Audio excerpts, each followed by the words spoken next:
kecil, Pak.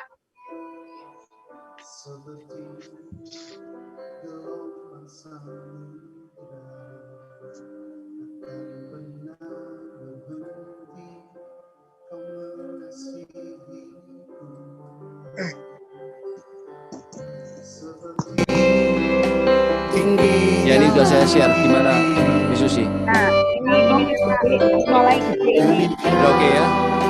Tinggi kasih Bapa. Sudah oke Miss Susi ya suaranya ya. Kalau dikasih jempol Miss Susi kalau udah oke. Yang dalam kau tebus hidup.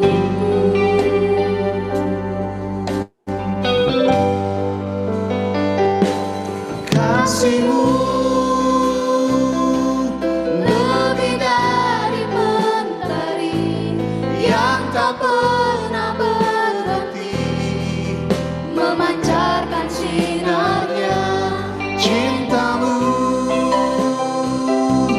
lebih dari samudra tenggelamku di dalam kesetiaan-Mu Tuhan. Terima kasih atas cinta-Mu. Mari umat Tuhan lebih sungguh-sungguh katakan, seperti tingginya langit biru, oh demikian tinggi kasih Bapa. Amin. Sedalam lembah bayang maut, sedalam lembah bayang maut, demikian dalam kau tebus hidupku.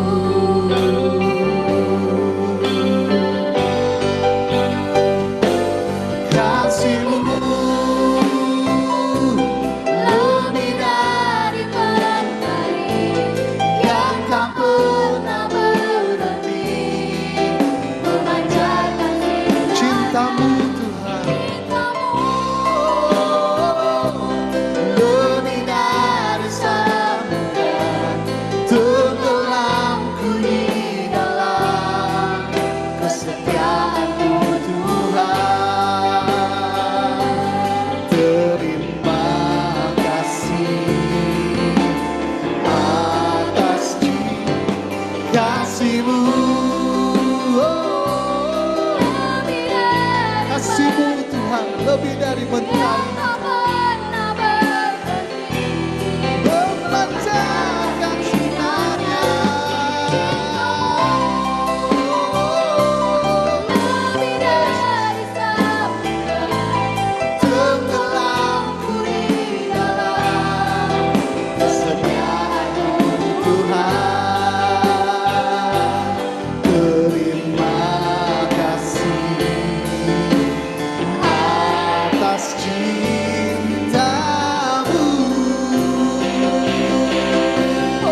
mengasihi kami Tuhan. Dan kami berterima kasih atas kasih-Mu. Lebih dari mentari Tuhan, tak pernah berakhir kasih-Mu dalam kehidupan kami Yesus.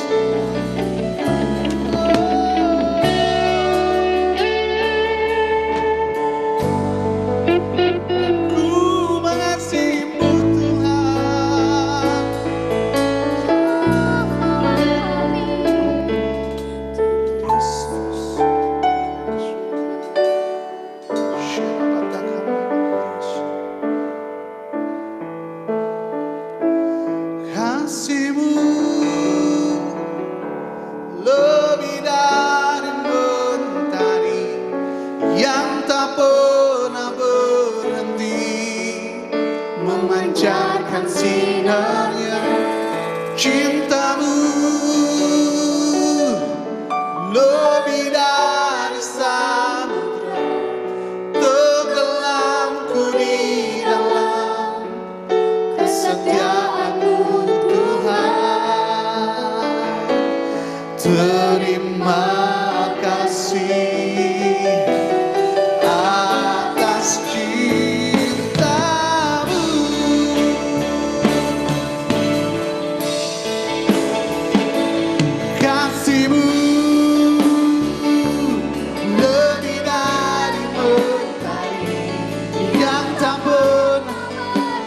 kami pegang dari Engkau Tuhan, kasih-Mu, cinta-Mu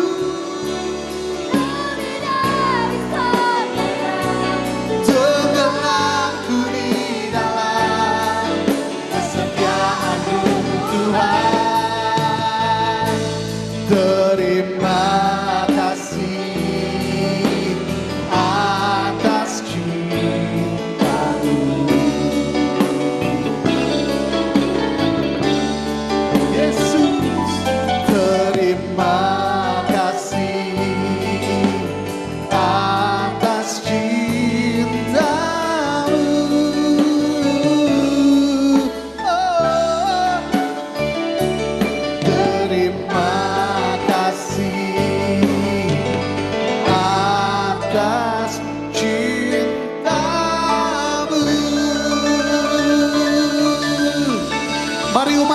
merasakan kasih Tuhan luar biasa tercurah dalam kehidupannya. Sama-sama bersorak-sorai buat Tuhan. Sama-sama berikan tepuk tangan yang terbaik buat Tuhan. Terima kasih Tuhan. Terima kasih Yesus.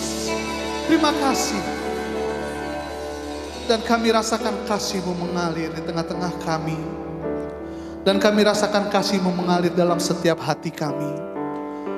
Dan kami rasakan kasih-Mu mengalir dalam setiap kehidupan kami Tuhan. Dan biarlah puji-pujian yang kami naikkan hanya untuk memuliakan nama-Mu Tuhan. Karena tidak dapat kami balas setiap kebaikan-Mu di dalam kehidupan kami, selain kami memuji, menyembah, bersungguh-sungguh dengan segenap hati kami di hadapan-Mu Tuhan. Kami siap bawa puji-pujian kami yang terbaik buat Engkau Tuhan. Dan mari umat Tuhan yang siap untuk memuji Tuhan, bersama-sama kita katakan, amin. Sekali lagi boleh berikan sorak-sorai kemuliaan paling meriah buat Tuhan. Sebelum kita menaikkan puji-pujian kita kasih senyum kanan kiri. Katakan kepada istri, suamimu, anakmu di sebelah kanan kirimu, katakan, Tuhan Yesus mengasihimu. Selamat hari Minggu, selamat bersuka cita bersama-sama dengan Tuhan. Mari umat Tuhan yang siap bersorak-sorai sekali lagi, kasih sorak-sorai yang paling meriah buat Tuhan.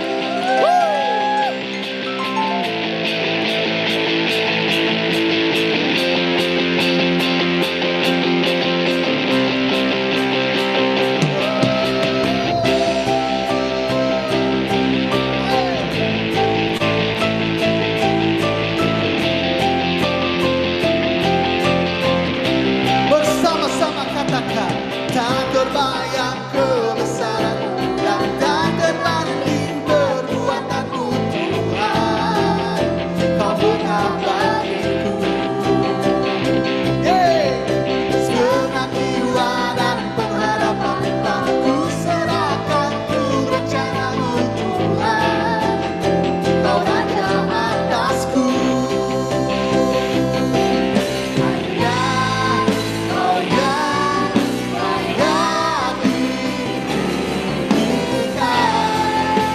bersama-sama serukan. Hoi. Ajaib Tuhan, agung dan perkasa. Engkau sumber kemenanganku. Kuasa pemerintah selamanya. Yesus, Kaulah Raja mulia.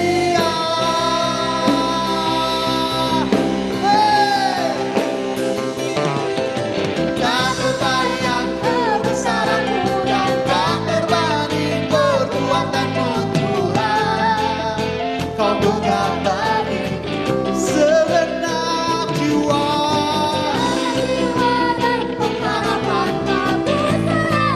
Untuk rencana-Mu Engkau Raja atasku. Oh, hanya Kau yang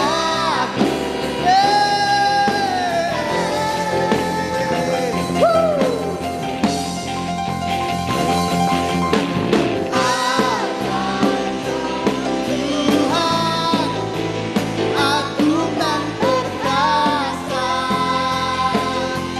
Kau sumber kemenanganku, layak kuasa pemerintah selamanya. Yesus, Kaulah Raja mulia. Berikan pujian-Mu yang terbaik buat Tuhan. Come on. Woo. Come on.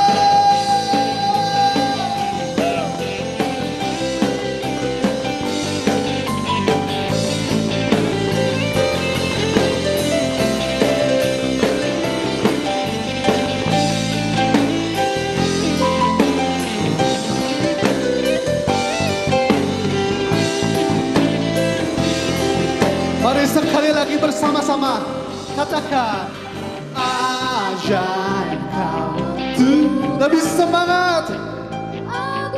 Yes. Come on. Kau sumber kemenanganku, layak. Yes. Pemerintah selamanya. Yesus, Kaulah Raja mulia. Tuhan, agung dan perkasa. Kau sumber kemenanganku, layak kuasa pemerintah selamanya. Yesus, Yesus, Kaulah Raja mulia.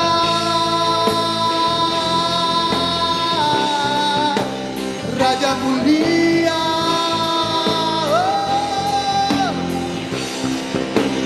Raja mulia.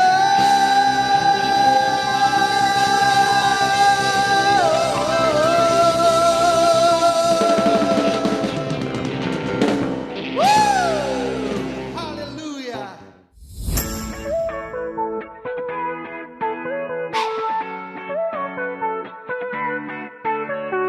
Puji nama Tuhan saudara, kita sudah menikmati pujian dan penyembahan yang sangat luar biasa sekali.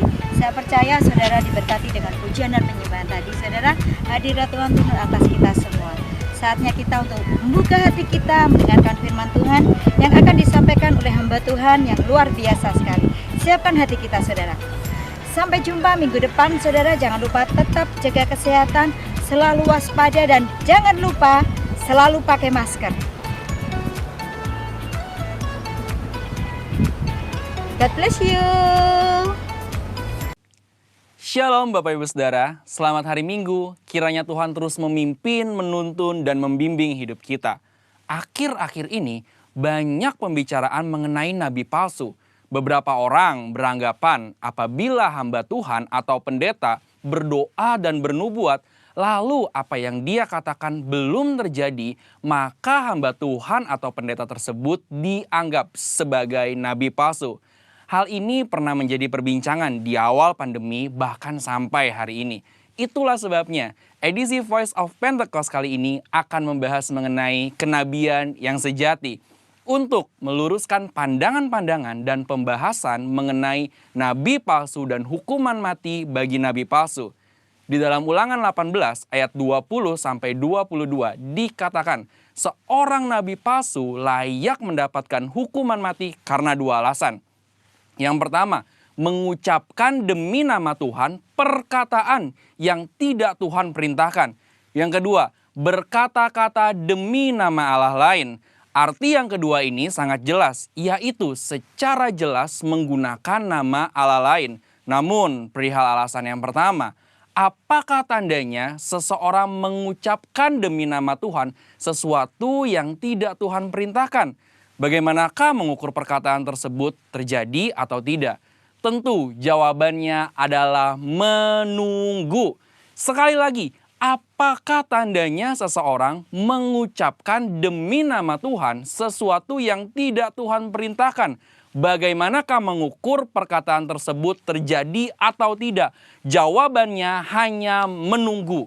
Bisa cepat, lama, atau sangat lama. Seperti halnya mengenai hari penghakiman.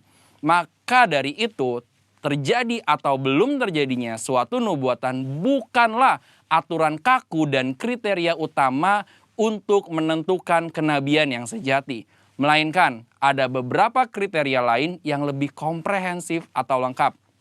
Pertama, kesesuaian dengan nabi lain dan firman Tuhan secara keseluruhan.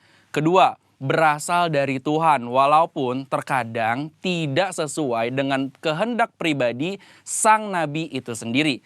Ketiga, membawa umat ke dalam rencana Allah. Keempat, tidak mencuri kemuliaan Tuhan. Kelima, karakter nabi yang sesuai dengan karakter Allah. Kriteria ini lebih tepat untuk melihat kenabian yang sejati. Lalu pertanyaan berikutnya, bagaimana dengan hukuman mati bagi nabi palsu dengan cara melemparinya dengan batu? Rasanya hal ini sudah tidak lagi relevan. Karena ini berarti pezina, penyembah berhala, pelanggaran yang tidak dapat diampuni juga harus dihukum mati dengan dilempari batu. Tercatat ada 36 pelanggaran dalam hukum Taurat yang layak mendapatkan hukuman mati. Secara teologis, bagi orang percaya, hukum Taurat yang bersifat hukum sipil dan seremonial sudah digenapi. Karena apa? Karena sudah digenapi oleh Tuhan Yesus. Masih ingat bagaimana Tuhan Yesus tidak menghukum seorang pezina? Hukum Taurat salah satunya kini digunakan sebagai panduan moral hidup orang percaya. Kita tidak lagi hidup di bawah hukum Taurat, melainkan hukum Kristus. Seperti yang Paulus katakan dalam 1 Korintus 9 ayat 21, bahwa kini ia hidup di bawah hukum Kristus. Kenabian yang sejati ini penting bagi kehidupan orang percaya zaman now. Dari Ulangan 18 ayat 9 sampai 22, kita dapat menarik dua pelajaran, yaitu Tuhan masih berbicara kepada kita sampai sekarang ini. Dan suara kenabian adalah karunia Allah untuk meneguhkan umatnya, sekaligus melambangkan kerinduan Allah untuk tetap dapat berkomunikasi dengan kita. Dan kita sangat bersyukur dua hal ini terjadi di gereja kita. Tuhan Yesus memberkati.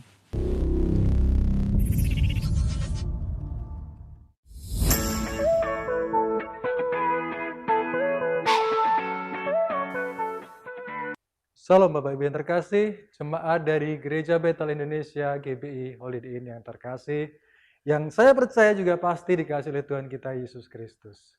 Bagaimana kabar Bapak Ibu hari ini? Oh, puji Tuhan, kalau baik-baik semua.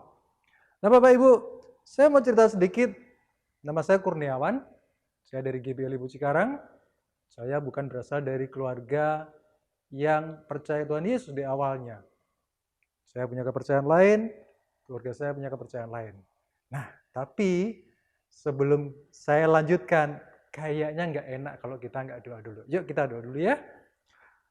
Bapa, kami mengucap syukur untuk kasih kebaikan-Mu sampai hari ini, karena kami tahu Tuhan selalu menyertai kami.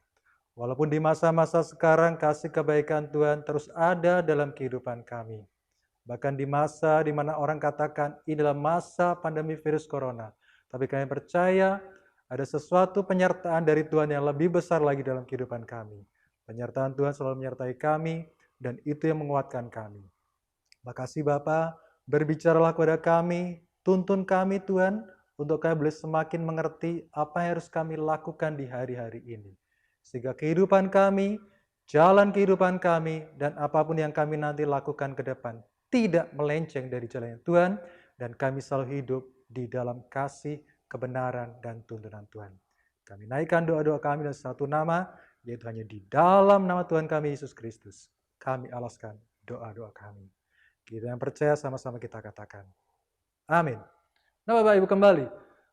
Ketika saya kecil, saya sering berpikir, apa sih enaknya jadi orang Kristen?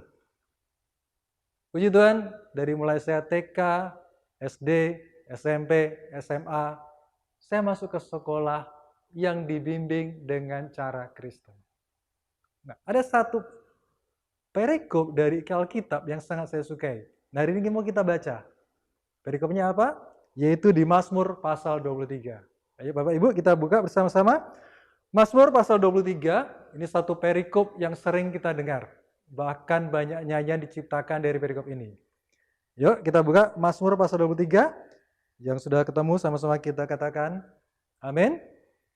Saya bacakan ya Bapak Ibu ya.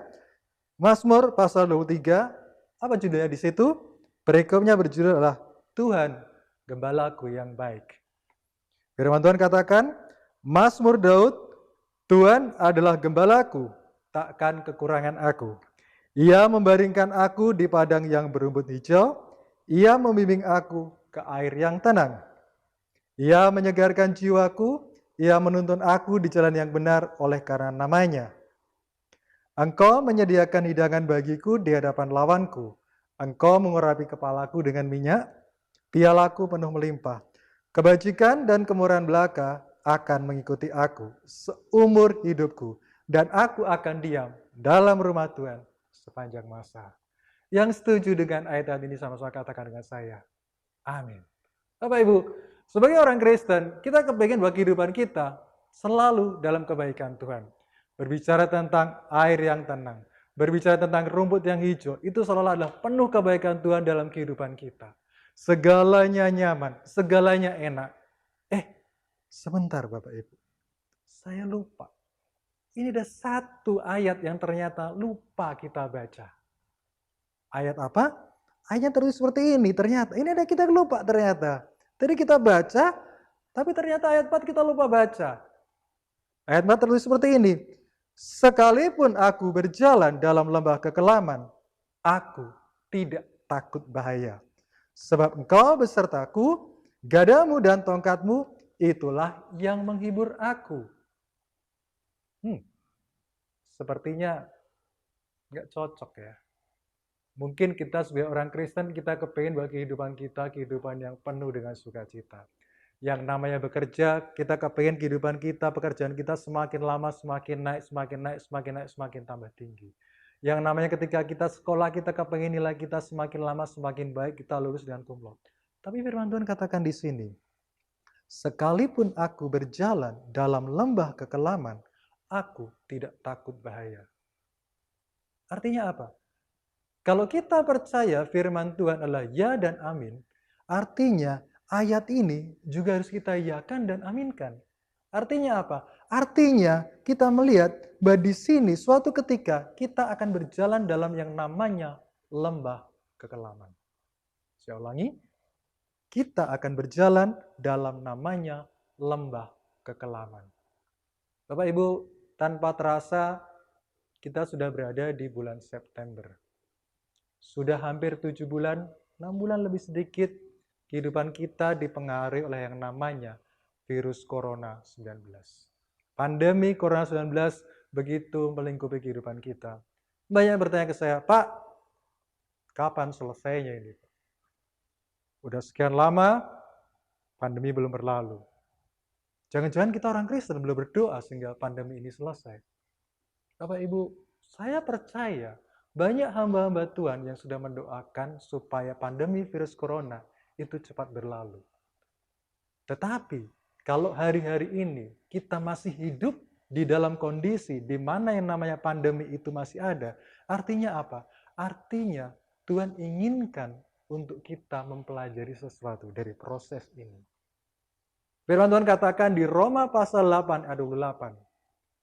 Dan aku mengerti dan aku tahu Allah bekerja di dalam segala hal untuk kebaikan orang yang mengasihi Dia.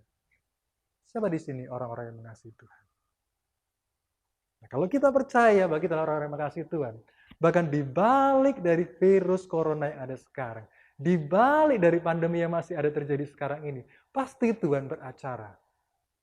Yang jadi pertanyaan adalah, apa yang harus kita lakukan? Apa yang harus kita kerjakan? Supaya ujung-ujungnya kebaikan itu terjadi dalam kehidupan kita. Bapak Ibu, hari ini kita mau belajar dalam Alkitab beberapa peristiwa yang menunjukkan apa yang terjadi di lembah. Kita mau lihat apa yang terjadi di situ. Apa yang bisa kita pelajari dan kebaikan apa yang bisa kita perbuat, langkah korektif apa yang bisa kita kerjakan. Sehingga hal-hal yang buruk itu tidak terjadi dalam kehidupan kita. Yuk, kita buka pertama. Kita buka dari kitab Kejadian. Kita buka dari kitab Kejadian, pasalnya pasal 14. Yang sudah ketemu katakan amin. Bapak Ibu, pasal 14 inilah suatu bagian dari kitab Kejadian yang berjudul Abraham waktu itu nama sebelumnya mengalahkan raja-raja di timur dan menolong Lot. Kita tidak akan baca semua ayatnya karena ini cukup panjang peristiwanya.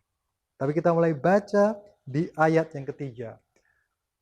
Kitab Kejadian pasal 14 ayat yang ketiga, firman Tuhan katakan di situ, raja-raja yang disebut terakhir ini semuanya bersekutu dan datang ke lembah Sidim. Ada kata lembah di situ. Artinya apa? Peristiwa ini terjadi di sesuatu tempat yang termasuk lembah. Mazmur pasal 23 ayat 4 juga berbicara lembah. Ini juga berbicara lembah. Ada satu peristiwa yang terjadi di lembah Sidim itu. Ketika itu terjadi pertempuran. 5 raja melawan 4 raja. Nah Bapak Ibu, beda dengan zaman sekarang. Di zaman lalu, ketika masa-masa kerajaan masih ada, yang namanya peperangan itulah sesuatu hal yang wajar. Khususnya biasanya di awal tahun, Raja A bertempur dengan Raja B. Nah begitu juga kejadiannya di lembah Sidim. Ini ada 5 raja, melawan 4 raja. Ada satu pertempuran yang besar yang terjadi di situ, luar biasa. Ujung-ujungnya, yang 5 raja kalah, yang menang 4 raja. Oh, kalau namanya kalah, raja-raja itu mereka berusaha melarikan diri. Mereka lari dan dikejar oleh pihak yang menang. Tentu saja yang kalah nggak bisa menang. Tunggu sebentar dong, capek, istirahat dulu. Yuk kita break dulu yuk. Nggak bisa. Ketika mereka kalah, mereka dikejar. Mereka lari. Nah, apa yang terjadi di sini? Kita lompat. Di ayat yang ke-10, masih di kitab Kejadian pasal 14. Firman Tuhan katakan di situ, di lembah Sidim itu di mana-mana ada sumur aspal. Garis bawahin sumur aspal. Sumur, tempat yang lebih dalam. Aspal, Bapak Ibu pasti tahu ya, yang namanya aspal itu yang biasa dipakai untuk pembuatan jalan. Sifatnya bagaimana? 1, warnanya hitam. Yang kedua, lengket. Jadi kalau kita kena ke aspal, lengket, susah lepasnya. Nah, firman Tuhan katakan di sini, ketika Raja Sodom dan Raja Gomora melarikan diri, jatuhlah mereka ke dalamnya, dan orang-orang yang masih tinggal hidup melarikan diri ke pegunungan. Ada mereka yang lari ke pegunungan, tapi ada mereka yang ternyata masuk ke sumur, sumur aspal. Bayangkan, sudah masuk sumur, itu bawah, sumurnya sumur aspal, lengket. Firman Tuhan ingin ingatkan buat kita semua. Yang pertama adalah, ketika kita berada di dalam yang namanya lembah kekelaman, jangan sampai kita salah jalan. Lembah kekelaman berbicara tentang tempat yang gelap. Bapak Ibu bisa bayangkan suatu ketika listrik di rumah kita mati. Apa yang terjadi? Kita tidak bisa membedakan antara kiri dan kanan, kita tidak bisa membedakan tempat mana yang biasa kita tuju, sehingga sering terjadi adalah apa? Kita terantuk. Hati-hati ketika kita sedang berada di dalam lembah kekelaman, jangan kita salah jalan. Karena kalau tidak, kita masuk sumur, masuk ke bawah, kena aspal, lengket, susah keluarnya. Hari-hari ini mungkin kita berkata, Pak, saya punya masalah. Oh ya, semua punya masalah. Saya di PHK, bisnis saya bermasalah, kehidupan rumah tangga sekarang bermasalah, karena hampir tiap hari harus ketemu dengan suami istri, ternyata nggak gampang juga. Ketemu suami istri sering, ternyata juga cekcok. Nah, bagaimana terjadi? Hati-hati, jangan sampai salah langkah. Kejadian yang ada di lembah Sidim ini mengingatkan kita bahwa ketika kita sedang berjalan di dalam yang namanya lembah, jangan kita salah langkah. Mungkin kita berkata, terang Pak, tempatnya terang Pak. Ya kan? Ini bukan hanya bicara tentang kekelaman secara lampu, tapi juga bicara tentang kekelaman dalam arti kita tidak bisa mengenali mana yang benar dan mana yang salah. Hari-hari ini, ketika engkau diperhadapkan ke satu masalah, dan engkau sudah susah membedakan mana yang benar, mana yang salah, hati-hatilah. Di situ mungkin engkau sedang mengalami apa yang terjadi di Alkitab di lembah Sidim. Ambil jalan yang benar. Oh, bagaimana caranya, Pak? Bapak Ibu, saya selalu mau katakan, firman Tuhan katakan, firman-Mu adalah pelita bagi kakiku dan terang bagi jalanku. Jadi di masa-masa sekarang ini, teruslah kita semakin dekat sama Tuhan. Baca Alkitab lebih sering lagi. Berdoa lebih sering lagi. Ketika kita punya masalah, jangan kita lari dari Tuhan. No, enggak. Kalau kau punya masalah, seharusnya engkau semakin dekat sama Tuhan. Saya ingat apa yang dikatakan gembala pembina kita, Pak Niko. Dia suatu ketika katakan bahwa hari-hari ini Tuhan perintahkan beliau untuk lebih sering berada di Sentul dan berdoa. Peringatan itu juga berlaku buat kita. Ketika kita sedang mulai masalah, jangan lari dari Tuhan. Justru disitulah kita harus semakin dekat sama Tuhan. Sehingga kita bisa menemukan jalan itu. Sehingga kita bisa menemukan cahaya terang itu. Sehingga jalan kita tidak melenceng dari jalan Tuhan. Jadi yang pertama, ketika kita berada di lembah, hati-hati. Jangan sampai salah jalan. Yang kedua, yuk kita buka di kitab Bilangan. Kitab Bilangan pasal yang ke-13. Bapak Ibu tahu di mana kitab Bilangan? Di Alkitab, betul. Tapi lebih tepatnya di mana? Jangan di Alkitab. Alkitab panjang. Yang pasti sebelum kitab Wahyu, Pak. Oh, itu betul juga. Kitab Bilangan itu berada di kitab area perjanjian lama. Kita buka di kitab Bilangan pasal yang ke-13. Perikopnya berjudul apa, Bapak Ibu? Ke-12 pengintai. Ya. Nah, kita baca di pasal 13 ayat 23. Apa yang firman Tuhan katakan di situ? Ketika mereka sampai ke lembah Eskol, ada kata lembah di sini. Dipotong merekalah di sana suatu cabang dengan setandan buah anggurnya. Lalu berdualah mereka menggandarnya. Juga mereka membawa beberapa buah delima dan buah ara. Bapak Ibu pasti ingat bahwa ketika bangsa Israel mereka mengalami penjajahan di Mesir, ketika mereka tinggal di Mesir, mereka begitu disiksa, mereka dijadikan budak, harus membuat batu bata, harus membangun. Kehidupan mereka bukan kehidupan yang nyaman, sehingga akhirnya mereka mulai berteriak sama Tuhan. Dan Tuhan ingat mereka. Aku akan membawa bangsa Israel memasuki tanah Kanaan. Suatu tanah yang begitu subur, yang begitu melimpah dengan susu dan madunya. Tiba di satu titik, Musa sudah mulai membawa bangsa Israel keluar dari Mesir. Mereka sudah melihat yang namanya 10 tulah yang menimpa bangsa Mesir. Mereka sudah melewati Laut Merah. Akhirnya mereka di satu titik. Di depan mereka itu sudah ada tanah perjanjian, tanah Kanaan itu. Oh, kita berpikir, aduh, sudah mau nyampe. Janji Tuhan sudah mau tergenapi. Tapi Bapak Ibu, ada satu hal yang terjadi yang aneh di sini. Kalau kita baca di Bilangan pasal 13 sampai pasal 14, nanti kita temukan. Dari 12 pengintai yang Tuhan kirim, yang Musa perintahkan, ternyata ujung-ujungnya hanya 2 orang yang mereka masuk tanah perjanjian itu. Apa yang terjadi? Ke-12-nya, mereka berasal dari suku-suku Israel. Ke-12-nya, mereka adalah pemimpin dari para suku itu. Kedua-belasnya mereka masuk tanah Kanaan. Apakah mereka melihat suatu tanah yang berbeda yang dijanjikan Tuhan? Ternyata enggak. Karena di ayat 23 dikatakan mereka menggandar. Menggandar itu maksudnya adalah menatang, artinya membawa. Anggur biasanya kita pegang dalam tangan, satu tandan, satu ikat anggur. Tapi ini begitu besarnya anggur itu, sehingga anggur itu harus digotong. Bapak Ibu bisa bayangkan, sesuatu yang digotong dan harus berdua, artinya apa? Anggur itu besar. Anggur itu sesuatu yang gede banget lah kalau orang Jawa bilang. Sesuatu yang begitu menarik. Mereka sudah melihat itu semua. Dan mereka sudah 40 hari di situ. Mereka melihat itu semua. Mereka melihat tanaman yang ada. Mereka buah yang lain. Tapi kenapa ketika mereka keluar, ujung-ujungnya hanya 2 yang menerima janji Tuhan. Yang menarik adalah apa?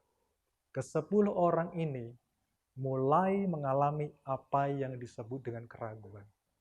2 pengintai yang lain, Kaleb dan Yosua, mereka masih percaya. Bapak Ibu, firman Tuhan katakan, janji Tuhan adalah iya dan amin. Tapi kadang-kadang kita berkata, kok kenapa janji Tuhan itu enggak terjadi dalam kehidupan saya? Mungkin kita berpikir, berarti janji Tuhan salah. Apakah seperti itu? Enggak juga ternyata. Lihat, bangsa Israel menerima janji itu. Tuhan sudah menuntun mereka mendekati tanah Kanaan, tinggal melangkah masuk. Tapi beberapa orang, sebagian besar orang mereka tidak mengalami itu. Karena apa? Karena mereka mulai mengalami yang namanya keraguan. Mereka melihat bahwa musuh itu begitu besar. Mereka melihat bahwa musuh yang ada di depan mereka sangat besar. Bangsa-bangsa raksasa. Walaupun mereka melihat tanah yang subur, berlimpah, tapi mereka melihat hal-hal yang lain. Bapak Ibu, mungkin kita sudah mendengar janji Tuhan. Mazmur pasal 23 mengatakan, bahkan dalam lembah kekelaman pun, Tuhan beserta dengan kita, beserta dengan aku. Tapi mungkin kita berpikir, Tuhan, di mana Tuhan sekarang? Kok saya mengalami ini semua? Saya mengalami kehilangan pekerjaan, iya kan? Saya mengalami misalkan kehidupan rumah tangga saya bermasalah, anak-anak saya ternyata nggak gampang belajar. Ini anak-anak sekarang ini kadang-kadang disuruh belajar, school from home, taunya main game. Itu terjadi. Kita mulai ragu. Firman Tuhan katakan, kalau kau ragu, kau nggak akan bisa menikmati janji itu. Ketika kau ragu, kau nggak akan bisa menikmati janji yang sudah ada di depan kita. Janji yang sudah terletak di mata kita, ketika kita ragu, itu hilang dalam kehidupan kita. Belajarlah untuk kita percaya.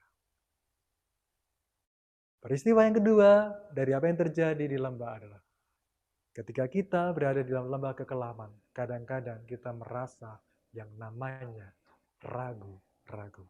Jadi yang pertama tadi kita bicara, di lembah kita bisa salah jalan. Yang kedua, di lembah kita bisa mengalami yang namanya keraguan. Nah, Bapak Ibu, yuk kita lompat yang ketiga. Kita buka di 1 Samuel pasal yang ke-17. Perikopnya berjudul apa? Bapak Ibu, 1 Samuel pasal 17 berbicara tentang yang namanya Goliat menentang tentara Israel. Menantang. Bertempur. Wah, biasa, zaman dulu bertempur biasa. Nah, tapi ada yang menarik ini. Ini kisahnya tentang Daud dan Goliat. Pasti sebagian besar dari kita tahu. Bahkan pada waktu kita masih sekolah minggu pun kita tahu kejadian itu. Kita udah pernah dengar itu. Iya kan? Nah, kita baca. Kita baca di ayat yang kedua. Saul dan orang-orang Israel juga berkumpul dan berkemah di lembah Tarbantin. Terjadi di lembah. Ingat, ada kata lembah di situ. Bapak Ibu pasti masih ingat bagaimana yang namanya Goliat. Nah, dikatakan di sini Goliat ini, ayat yang keempat, lalu tampillah keluar seorang pendekar dari tentara Filistin, namanya Goliat dari Gad. Tingginya 6 hasta sejengkal. Mungkin kita agak susah menggambarkan, memahami kira-kira berapa. Tapi saya bisa katakan gini, 6 hasta, ya, 6 hasta itu, 1 hasta itulah ukuran dari ujung jari kita sampai siku kita. Jadi kira-kira 1 hasta itulah 45 cm. Ya, kalau 6 kali 45 berapa Bapak Ibu? 270 Bapak Ibu.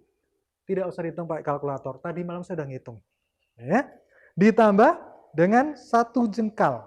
Sejengkal inilah kira-kira seukuran ini. Berapa ini? Kira-kira 20. 270 tambah 20, 290 cm. Kita bulatkanlah 3 meter. Tinggi saya 180, jadi kalau 3 meter, Bapak Ibu tinggal tambahkan 1,20 meter di atas saya. Artinya apa? Artinya Goliat itu sungguh betul-betul ada di depannya pasukan Israel dan dia menantang mereka. Selama berapa lama? Firman Tuhan katakan di sini. Yuk kita lihat. Di ayat yang ke-16, di 1 Samuel pasal 17 ayat 16 dikatakan, orang Filistin itu maju mendekat pada pagi hari dan pada petang hari. Demikianlah ia tampil ke depan 40 hari lamanya. Jadi selama 40 hari, si Goliat itu maju, dia nantang bangsa Israel. Yuk, kirim salah satu dari kalian, silakan bertempur dengan saya. Selama 40 hari, bangsa Israel mengalami yang namanya penghinaan itu. Akhirnya iman mereka semakin lama semakin tidak berani, semakin lemah. Firman Tuhan katakan di Roma, iman timbul dari pendengaran. Tapi pendengaran dari apa? Firman Allah. Nah, Bapak Ibu hati-hati. Kalau kita hari-hari ini terbiasa mendengar dengan yang namanya berita-berita buruk, kita terbiasa mengkonsumsi informasi yang melemahkan iman kita, intimidasi, lama-lama iman kita akan terkikis, habis. Goliat ada? Ada. Tapi Tuhan tidak inginkan yang namanya kondisi di sekeliling kita semakin lama semakin menekan kita. Tuhan inginkan iman kita bangkit, bukan Tuhan inginkan iman kita semakin turun. Hari-hari ini saya mau sampaikan, Bapak Ibu, hati-hati dengan berita yang Bapak Ibu baca. Mungkin berita itu benar, tetapi ketika berita itu tidak bermanfaat untuk pertumbuhan iman kita, maaf, coba mulai lupakan. Tuhan inginkan untuk kita, bahkan di masa sekarang ini, di masa yang namanya pandemi virus corona 19 ini, iman kita tetap bangkit. Daud, ketika dia maju, Goliat pun berkata, anjingkah aku sampai bangsa Israel mengirim orang sekecil itu? Bapak Ibu, kalau yang namanya perang, biasanya pasti yang dikirim orang-orang yang gede. Tapi Daud itu kan kalau kita lihat ceritanya waktu itu paras mukanya kemerah-merah. Mungkin kalau sekarang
Kapan selesainya ini? Udah sekian lama, pandemi belum berlalu. Ya. Tapi kita mulai baca di ayat yang ketiga. Kitab Kejadian pasal 14 ayat ketiga, firman Tuhan katakan di situ, raja-raja yang disebut terakhir ini semuanya bersekutu dan datang ke lembah Sidim. Ada kata lembah di situ. Artinya apa? Peristiwa ini terjadi di sesuatu tempat yang termasuk lembah. Mazmur pasal 23 ayat 4 juga berbicara lembah. Ini juga berbicara lembah. Ada satu peristiwa yang terjadi di lembah Sidim itu. Ketika itu terjadi pertempuran. 5 raja melawan 4 raja. Nah Bapak Ibu, beda dengan zaman sekarang. Di zaman lalu, ketika masa-masa kerajaan masih ada, yang namanya peperangan itulah sesuatu hal yang wajar. Khususnya biasanya di awal tahun, Raja A bertempur dengan Raja B. Nah begitu juga kejadiannya di lembah Sidim. Ini ada 5 raja melawan 4 raja. Ada satu pertempuran yang besar yang terjadi di situ. Luar biasa. Ujung-ujungnya, yang 5 raja kalah. Yang menang 4 raja. Oh, kalau namanya kalah, raja-raja itu mereka berusaha melarikan diri. Mereka lari dan dikejar oleh pihak yang menang. Tentu saja yang kalah nggak bisa menang. Tunggu sebentar dong. Capek, istirahat dulu. Yuk kita break dulu yuk. Nggak bisa. Ketika mereka kalah, mereka dikejar. Mereka lari. Nah, apa yang terjadi di sini? Kita lompat. Di ayat yang ke-10, masih di kitab Kejadian pasal 14. Firman Tuhan katakan di situ, di lembah Sidim itu di mana-mana ada sumur aspal. Garis bawahin sumur aspal. Sumur, tempat yang lebih dalam. Aspal, Bapak Ibu pasti tahu ya, yang namanya aspal itu yang biasa dipakai untuk pembuatan jalan. Sifatnya bagaimana? 1, warnanya hitam. Yang kedua, lengket. Jadi kalau kita kena ke aspal, lengket, susah lepasnya. Nah, firman Tuhan katakan di sini, ketika Raja Sodom dan Raja Gomora melarikan diri, jatuhlah mereka ke dalamnya, dan orang-orang yang masih tinggal hidup melarikan diri ke pegunungan. Ada mereka yang lari ke pegunungan, tapi ada mereka yang ternyata masuk ke sumur, sumur aspal. Bayangkan, sudah masuk sumur, itu bawah, sumurnya sumur aspal, lengket. Firman Tuhan ingin ingatkan buat kita semua. Yang pertama adalah, ketika kita berada di dalam yang namanya lembah kekelaman, jangan sampai kita salah jalan. Lembah kekelaman berbicara tentang tempat yang gelap. Bapak Ibu bisa bayangkan, suatu ketika listrik di rumah kita mati. Apa yang terjadi? Kita tidak bisa membedakan antara kiri dan kanan, kita tidak bisa membedakan tempat mana yang biasa kita tuju, sehingga sering terjadi adalah apa? Kita terantuk. Hati-hati ketika kita sedang berada di dalam lembah kekelaman, jangan kita salah jalan. Karena kalau tidak, kita masuk sumur, masuk ke bawah, kena aspal, lengket, susah keluarnya. Hari-hari ini mungkin kita berkata, Pak, saya punya masalah. Oh ya, semua punya masalah. Saya di PHK, bisnis saya bermasalah, kehidupan rumah tangga sekarang bermasalah, karena hampir tiap hari harus ketemu dengan suami istri, ternyata nggak gampang juga. Ketemu suami istri sering, ternyata juga cekcok. Nah, bagaimana terjadi? Pakai kuota nanti. Jangan sampai salah langkah. Kejadian yang ada di lembah Sidim ini mengingatkan kita bahwa ketika kita sedang berjalan di dalam yang namanya lembah, jangan kita salah langkah. Mungkin kita berkata, terang Pak, tempatnya terang Pak. Ya kan? Ini bukan hanya bicara tentang kekelaman secara lampu, tapi juga bicara tentang kekelaman dalam arti kita tidak bisa mengenali mana yang benar dan mana yang salah. Hari-hari ini, ketika engkau diperhadapkan ke satu masalah, dan engkau sudah susah membedakan mana yang benar, mana yang salah, hati-hatilah. Di situ mungkin engkau sedang mengalami apa yang terjadi di Alkitab di lembah Sidim. Ambil jalan yang benar. Oh, bagaimana caranya, Pak? Bapak Ibu, saya selalu mau katakan, firman Tuhan katakan, firman-Mu adalah pelita bagi kakiku dan terang bagi jalanku. Jadi di masa-masa sekarang ini, teruslah kita semakin dekat sama Tuhan. Baca Alkitab lebih sering lagi. berdoa lebih sering lagi. Ketika kita punya masalah, jangan kita lari dari Tuhan. No, enggak. Kalau kau punya masalah, seharusnya engkau semakin dekat sama Tuhan. Saya ingat apa yang dikatakan gembala pembina kita, Pak Niko.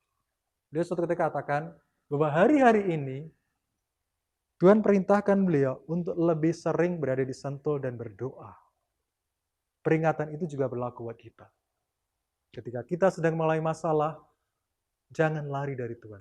Justru disitulah kita harus semakin dekat sama Tuhan. Sehingga kita bisa menemukan jalan itu. Sehingga kita bisa menemukan cahaya terang itu. Sehingga jalan kita tidak melenceng dari jalan Tuhan. Jadi yang pertama, ketika kita berada di lembah, hati-hati. Jangan sampai salah jalan. Yang kedua, yuk kita buka di kitab Bilangan. Kitab Bilangan pasal yang ke-13. Bapak Ibu tahu di mana kita Bilangan? Di Alkitab, betul. Tapi lebih tepatnya di mana? Jangan di Alkitab. Alkitab panjang. Yang pasti sebelum kitab Wahyu, Pak. Oh, itu betul juga. Kitab Bilangan itu berada di kitab area perjanjian lama. Kita buka di kitab Bilangan pasal yang ke-13. Perikopnya berjudul apa, Bapak Ibu? Ke-12 pengintai. Ya. Nah, kita baca di pasal 13 ayat 23. Apa yang firman Tuhan katakan di situ? Ketika mereka sampai ke lembah Eskol, ada kata lembah di sini. Dipotong merekalah di sana suatu cabang dengan setandan buah anggurnya. Lalu berdualah mereka menggandarnya. Juga mereka membawa beberapa buah delima dan buah ara. Bapak Ibu pasti ingat bahwa ketika bangsa Israel mereka mengalami penjajahan di Mesir, ketika mereka tinggal di Mesir, mereka begitu disiksa, mereka dijadikan budak, harus membuat batu bata, harus membangun. Kehidupan mereka bukan kehidupan yang nyaman, sehingga akhirnya mereka mulai berteriak sama Tuhan. Dan Tuhan ingat mereka. Aku akan membawa bangsa Israel memasuki tanah Kanaan. Suatu tanah yang begitu subur, yang begitu melimpah dengan susu dan madunya.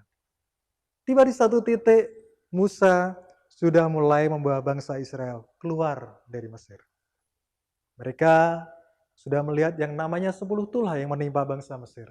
Mereka sudah melewati Laut Merah. Akhirnya mereka di satu titik. Di depan mereka itu sudah ada tanah perjanjian, tanah Kanaan itu. Oh, kita berpikir, aduh, sudah mau nyampe. Janji Tuhan sudah mau tergenapi. Tapi Bapak Ibu, ada satu hal yang terjadi yang aneh di sini. Kalau kita baca di Bilangan pasal 13 sampai pasal 14, nanti kita temukan. Dari 12 pengintai yang Tuhan kirim, yang Musa perintahkan, ternyata ujung-ujungnya hanya 2 orang yang mereka masuk tanah perjanjian itu. Apa yang terjadi?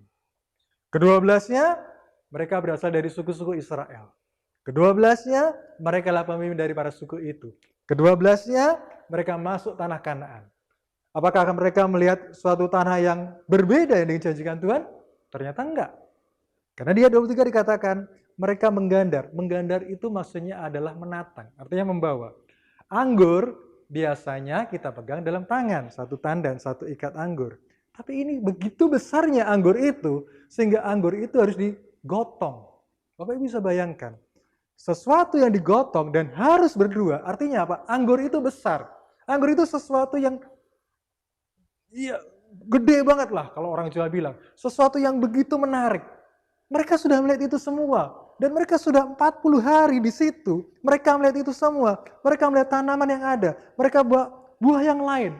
Tapi kenapa ketika mereka keluar, ujung-ujungnya hanya 2 yang menerima janji Tuhan. Yang menarik adalah apa? Ke-10 orang ini mulai mengalami apa yang disebut dengan keraguan. 2 pengintai yang lain, Kaleb dan Yosua, mereka masih percaya. Bapak Ibu, firman Tuhan katakan, janji Tuhan adalah iya dan amin. Tapi kadang-kadang kita berkata, kok kenapa janji Tuhan itu enggak terjadi dalam kehidupan saya? Mungkin kita berpikir, berarti janji Tuhan salah. Apakah seperti itu? Oh, enggak juga ternyata. Lihat, bangsa Israel menerima janji itu. Tuhan sudah menuntun mereka mendekati tanah Kanaan, tinggal melangkah masuk. Tapi beberapa orang, sebagian besar orang mereka tidak mengalami itu. Karena apa? Karena mereka mulai mengalami yang namanya keraguan. Mereka melihat bahwa musuh itu begitu besar. Mereka melihat bahwa musuh yang ada di depan mereka sangat besar. Bangsa-bangsa raksasa. Walaupun mereka melihat tanah yang subur, berlimpah, tapi mereka melihat hal-hal yang lain. Bapak Ibu, mungkin kita sudah mendengar janji Tuhan. Mazmur pasal 23 mengatakan, bahkan dalam lembah kekelaman pun, Tuhan beserta dengan kita, beserta dengan aku. Tapi mungkin kita berpikir, Tuhan, di mana Tuhan sekarang? Kok saya mengalami ini semua? Saya mengalami kehilangan pekerjaan, iya kan? Saya mengalami misalkan kehidupan rumah tangga saya bermasalah, anak-anak saya ternyata nggak gampang belajar. Ini anak-anak sekarang ini kadang-kadang disuruh belajar, school from home, taunya main game. Itu terjadi. Kita mulai ragu. Firman Tuhan katakan, kalau kau ragu, kau nggak akan bisa menikmati janji itu. Ketika kau ragu, kau nggak akan bisa menikmati janji yang sudah ada di depan kita. Janji yang sudah terletak di mata kita. Ketika kita ragu, itu hilang dalam kehidupan kita. Belajarlah untuk kita percaya. Peristiwa yang kedua dari apa yang terjadi di lembah adalah ketika kita berada di dalam lembah kekelaman, kadang-kadang kita merasa yang namanya ragu-ragu. Jadi yang pertama tadi kita bicara, di lembah kita bisa salah jalan. Yang kedua, di lembah kita bisa mengalami yang namanya keraguan. Nah, Bapak Ibu, yuk kita lompat yang ketiga. Kita buka di 1 Samuel pasal yang ke-17. Perikopnya berjudul apa? Bapak Ibu, 1 Samuel pasal 17 berbicara tentang yang namanya Goliat menentang tentara Israel. Menantang. Bertempur. Wah, biasa, zaman dulu bertempur biasa. Nah, tapi ada yang menarik ini. Ini kisahnya tentang Daud dan Goliat. Pasti sebagian besar dari kita tahu. Bahkan pada waktu kita masih sekolah minggu pun kita tahu kejadian itu. Kita udah pernah dengar itu. Iya kan? Nah, kita baca. Kita baca di ayat yang kedua. Saul dan orang-orang Israel juga berkumpul dan berkemah di lembah Tarbantin. Terjadi di lembah. Ingat, ada kata lembah di situ. Bapak Ibu pasti masih ingat bagaimana yang namanya Goliat. Nah, dikatakan di sini Goliat ini, ayat yang keempat, lalu tampillah keluar seorang pendekar dari tentara Filistin, namanya Goliat dari Gad. Tingginya 6 hasta sejengkal. Mungkin kita agak susah menggambarkan, memahami kira-kira berapa. Tapi saya bisa katakan gini, 6 hasta, ya, 6 hasta itu, 1 hasta itulah ukuran dari ujung jari kita sampai siku kita. Jadi kira-kira 1 hasta itulah 45 cm. Ya, kalau 6 kali 45 berapa Bapak Ibu? 270 Bapak Ibu. Tidak usah dihitung pakai kalkulator. Tadi malam saya sudah ngitung. Ya. Ditambah dengan 1 jengkal. Sejengkal itulah kira-kira seukuran ini. Berapa ini? Kira-kira 20. 270 tambah 20, 290 cm. Kita bulatkanlah 3 meter. Tinggi saya 180. Jadi kalau 3 meter, Bapak Ibu tinggal tambahkan 1,20 meter di atas saya. Artinya apa? Artinya Goliat itu sungguh betul-betul ada di depannya pasukan Israel dan dia menantang mereka. Selama berapa lama? Firman Tuhan katakan di sini. Yuk kita lihat. Di ayat yang ke-16, di 1 Samuel pasal 17 ayat 16 dikatakan, orang Filistin itu maju mendekat pada pagi hari dan pada petang hari. Demikianlah ia tampil ke depan 40 hari lamanya. Jadi selama 40 hari, si Goliat itu maju, dia nantang bangsa Israel. Yuk, kirim salah satu dari kalian, silakan bertempur dengan saya. Selama 40 hari, bangsa Israel mengalami yang namanya penghinaan itu. Akhirnya iman mereka semakin lama semakin tidak berani, semakin lemah. Firman Tuhan katakan di Roma, iman timbul dari pendengaran. Tapi pendengaran dari apa? Firman Allah. Nah, Bapak Ibu hati-hati. Kalau kita hari-hari ini terbiasa mendengar dengan yang namanya berita-berita buruk, kita terbiasa mengkonsumsi informasi yang melemahkan iman kita, intimidasi, lama-lama iman kita akan terkikis, habis. Goliat ada? Ada. Tapi Tuhan tidak inginkan yang namanya kondisi di sekeliling kita semakin lama semakin menekan kita. Tuhan inginkan iman kita bangkit, bukan Tuhan inginkan iman kita semakin turun. Hari-hari ini saya mau sampaikan, Bapak Ibu, hati-hati dengan berita yang Bapak Ibu baca. Mungkin berita itu benar, tetapi ketika berita itu tidak bermanfaat untuk pertumbuhan iman kita, maaf, coba mulai lupakan. Tuhan inginkan untuk kita bahkan di masa sekarang ini, di masa yang namanya pandemi virus corona 19 ini, iman kita tetap bangkit. Daud ketika dia maju, Goliat pun berkata, anjingkah aku sampai bangsa Israel mengirim orang sekecil itu?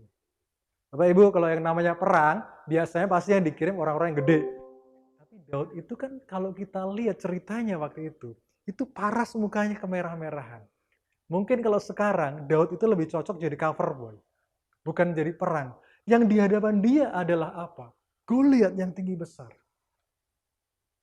Tapi, apa yang Daud katakan? Dia bilang seperti ini. Yuk, ini yang menarik. Ayat 37. 1 Samuel pasal 17 ayat 37. Pula kata Daud, Tuhan yang telah melepaskan aku dari cakar singa dan dari cakar beruang, dia juga akan melepaskan aku dari tangan orang Filistin itu. Bapak Ibu, saya mau katakan, ketika engkau di dalam lembah kekelaman, berusahalah untuk kita mengingat-ingat kebaikan Tuhan. Karena kebaikan Tuhan itulah yang akan memperkuat kehidupan kita.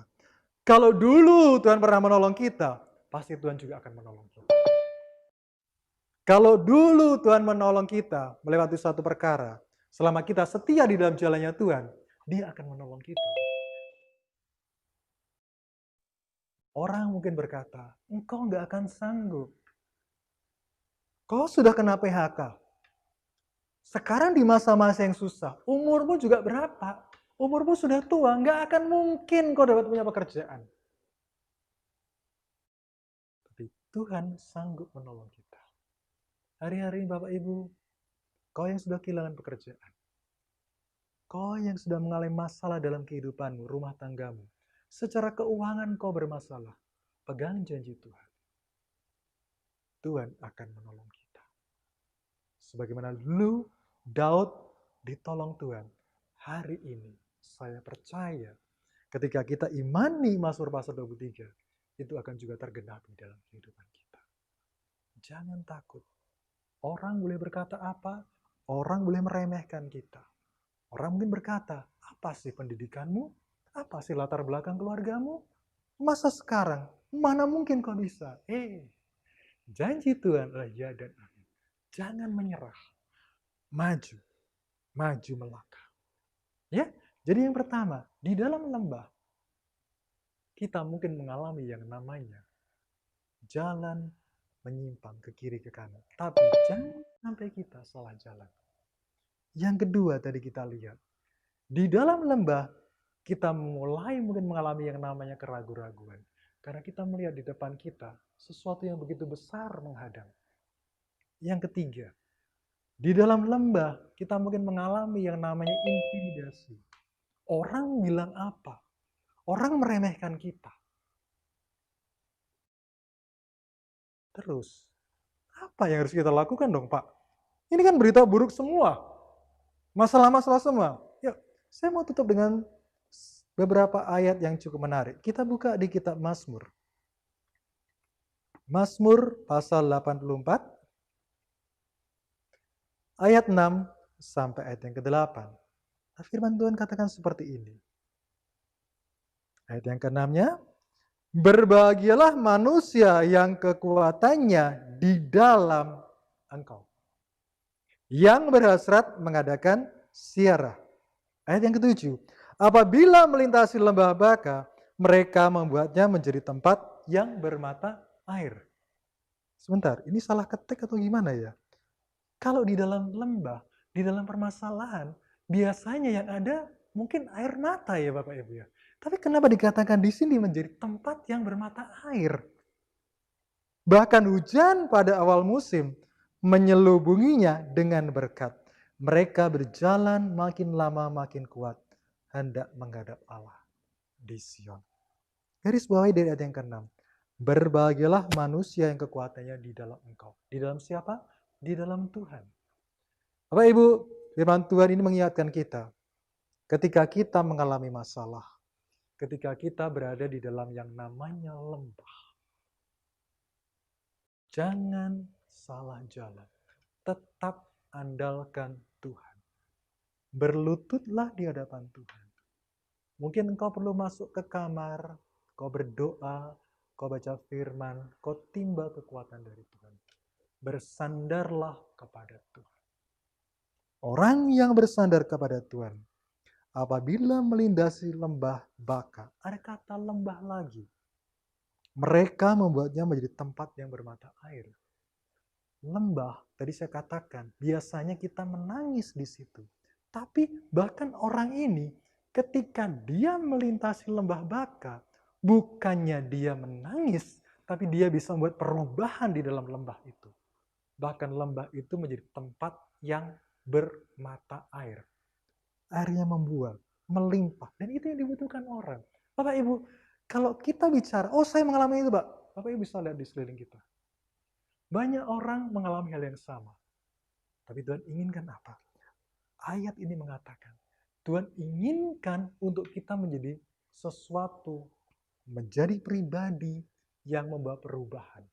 Membawa perubahan di dalam lembah itu. Sehingga lembah itu bisa menjadi tempat yang bermata air. Jangan ragu.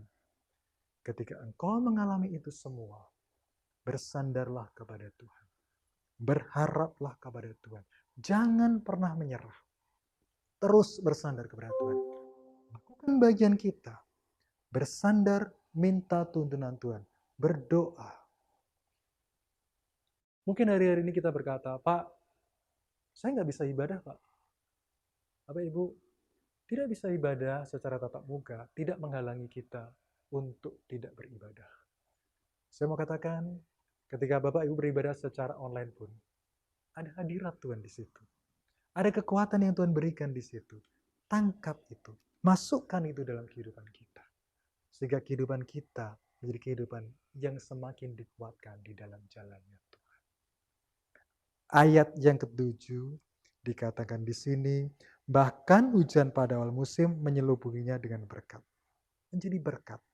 Ayat yang ke-8, mereka berjalan makin lama makin kuat, hendak menghadap Allah di Sion. Artinya apa? Bapak Ibu, Tuhan inginkan untuk setiap dari kita, ketika berada di dalam lembah sekalipun, bukannya kita semakin lama semakin lemah, enggak.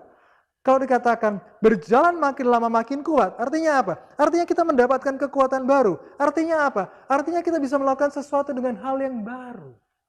Dengan kekuatan yang baru. Jangan menyerah. Tuhan tidak pernah inginkan umatnya menjadi orang yang menyerah. Tuhan inginkan bahkan umatnya di dalam masa kesusahan sekalipun, itu mendapat kekuatan yang baru dan menjadi berkat. Ya, jadi Bapak Ibu, mungkin kita berkata, Pak, saya sedang dalam lembah kekelaman. Oh iya betul. Tapi firman Tuhan yang barusan tadi kita baca mengingatkan kita semua. Jangan pernah ragu. Walaupun mungkin kita tidak bisa mengenali jalan kita hari-hari ini secara manusia. Bisa salah jalan, ada keraguan, ada teror intimidasi dari pihak orang lain. Tapi ingat janji Tuhan. Firman Tuhan adalah pelita bagi kita dan terang bagi jalan kita. Tuhan juga katakan, Aku adalah jalan dan kebenaran dan hidup. Lembah yang terkelam sekalipun, ketika Bapak Ibu bawa lampu ke situ, bawa terang ke situ, lembah itu akan menjadi lembah yang terang. Ketika kau Tuhan Yesus masuk dalam kehidupanmu, bahkan dalam lembah kekelaman sekalipun, itu akan berubah menjadi tempat yang penuh berkah. Bapak Ibu terkasih, jangan menyerah apapun kondisimu hari-hari ini. Jangan menggumuli, jangan menggerutu, kok nggak berakhir. Ambil nilai positifnya. Kalau Tuhan izinkan hari-hari ini kita sedang berada dalam lembah, itulah yang Tuhan inginkan untuk kita nanti menjadi berkat. Pelajari itu semua. Pak, mujizat belum terjadi. Buat Tuhan, mujizat itu segampang membalikkan telapak tangan. Tapi yang Tuhan inginkan dari kita semua adalah hati kita melekat di dalam Tuhan lebih lagi. Dan bagaimana mengujinya? Tuhan izinkan kita masuk lembah. Disitulah Tuhan menguji kita. Ketika kita melekat sama Tuhan, kita nggak akan pernah khawatir. Ketika hati kita melekat sama Tuhan, bahkan lembah kelam sekalipun, kita tidak akan ragu-ragu. Bapak Ibu, saya mau tutup dengan menjelaskan sedikit dari versi yang lain. Terjemahan baru katakan lembah kekelaman. Tapi kalau dalam New King James Version dikatakan the valley of the shadow of death. Bukan hanya lembah kekelaman, tapi lembah bayang-bayang kematian. Death itu kematian, lembah bayang kematian, bayang-bayang maut. Dan namanya bayang-bayang itu bukan berada 2 meter dari kita. Bukan berada 2 meter di depan kita. Tapi namanya bayang-bayang itu menempel di kita. Artinya itu mungkin bisa berada dekat dengan kita. Tapi dia beserta kita. Jangan takut Bapak Ibu. Jangan pernah menyerah. Selalu berharap bersandar kepada Tuhan. Karena dia yang akan memimpin kita. Dialah kekuatan kita. Ada satu lagu yang saya percaya hari-hari ini sering Bapak Ibu dengar. Judulnya itulah Waktu Tuhan. Salah satu bagian lagu ini berkata seperti ini. Bila kau izinkan sesuatu terjadi, ku percaya semua itu untuk kebaikanku. Nah, kalau sesuatu Tuhan izinkan terjadi, semua itu untuk kebaikan kita. Pegang janji Tuhan, pegang firman Tuhan. Firman Tuhan, ya dan amin. Janji Tuhan lah ya dan amin. Pegang itu semua, imani dalam kehidupan kita. Jemaat GBI Holiday Inn. Saya percaya ketika kau bersandar sama Tuhan, ketika engkau berharap sama Tuhan, engkau akan mendapatkan jalan keluar itu. Yang setuju dengan saya katakan amin. Yang mau berserah kepada Tuhan katakan amin. Yang mau terus bersandar kepada Tuhan katakan amin. Berikan kemuliaan buat Tuhan Yesus. Yuk, mari kita arahkan hati kita. Bapa, kami mengucap syukur untuk segala kasih kebaikan-Mu. Kami tahu hari ini adalah hari yang luar biasa. Karena Tuhan sudah menuntun kami ke satu pemahaman betapa Tuhan selalu menyertai kami. Walaupun kadang apa yang ada di depan kami, apa yang di sekitar kami, bukan yang secara manusia terbaik dalam pemikiran kami. Tapi kami pegang janji firman Tuhan. Mazmur 23:4 berkata, sekalipun aku berjalan dalam lembah kekelaman, Engkau selalu menyertai aku. Mungkin kami tidak merasakan itu, tapi kami pegang janji Tuhan, bahwa Tuhan selalu menyertai kami. Ajar kami ya Tuhan, untuk tidak pernah melenceng dari jalan Tuhan. Jalan kami selalu berada di dalam jalan Tuhan. Kami tidak menyimpang ke kiri atau ke kanan, tapi hidup kami terus hidup seturut dengan jalannya Tuhan. Makasih Bapa, makasih Roh Kudus. Kiranya bila kasih-Mu, penyertaan-Mu, bimbingan-Mu selalu menyertai kami.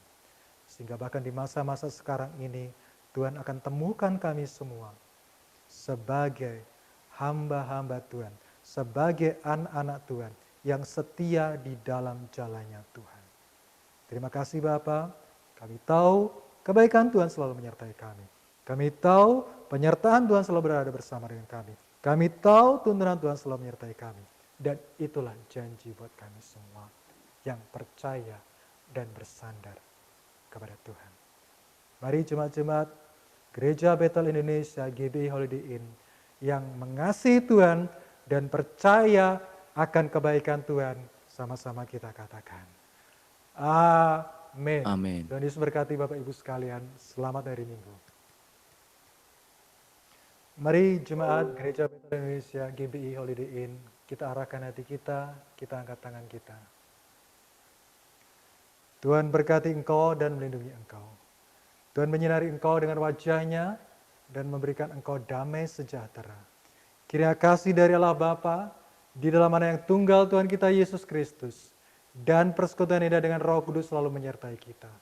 Mulai dari hari ini, esok, bahkan sampai selama-lamanya, Maranatha, Tuhan Yesus datang kedua kalinya di awan-awan menjemput kita semua, dan kita hidup kekal dan memerintah bersama dengan Dia. kita sudah mengalami kebaikan Tuhan dan dalam penuh sukacita menantikan janji kedatangan Tuhan Yesus yang kedua kalinya. Sama-sama kita katakan. Amin. Amin. Tuhan Yesus berkati. Selamat hari ini.